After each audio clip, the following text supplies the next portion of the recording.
A psychiatric hospital on a remote island unexpectedly houses 67 criminals. A female inmate under the watch of armed guards mysteriously disappears. At first, it seemed like just another routine case, but then came Rachel, a woman who had been forcibly committed after killing 3 children. She was transferred to this facility for rehabilitation. To uncover the truth, the FBI assigned Sheriff Teddy, who holds qualifications in crime scene investigation, to investigate. Detective Chuck Allen from the Seattle Federal Division was also sent to assist. The decision to send 2 agents was due to the frequent and bizarre disappearances occurring within the facility.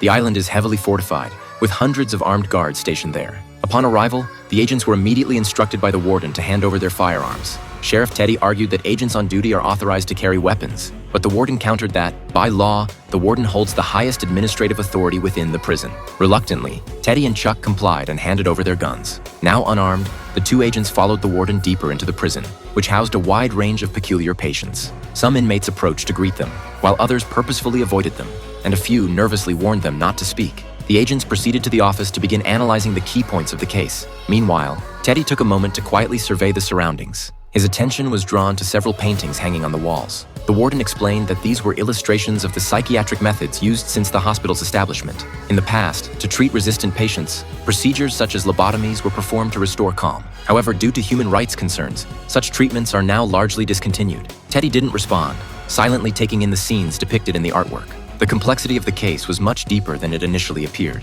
The discussion then shifted to Rachel's strange disappearance. Investigations revealed that Rachel had drowned her 3 biological children in a lake, an act so cruel that it shattered her mental state. Over the 2 years she had spent in the facility, she continuously denied the crime, even coming to view the staff as delivery personnel rather than caretakers. Time passed without much note until just yesterday, when Rachel vanished from her cell under inexplicable circumstances. Despite a thorough search of the prison, no trace of her was found. Teddy, having gathered all the relevant information, went with his team to inspect Rachel's cell. They found that both the door and windows were intact, and the floor was undisturbed. Although no obvious signs of a struggle were apparent, Teddy discovered a note hidden in a panel.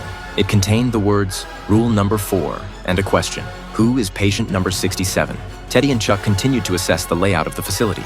If Rachel had escaped, she would likely have passed through the activity area. Teddy ordered a meeting that night to review all possible clues that might have been overlooked. Upon verifying the details, the team located a search party and arrived at the scene.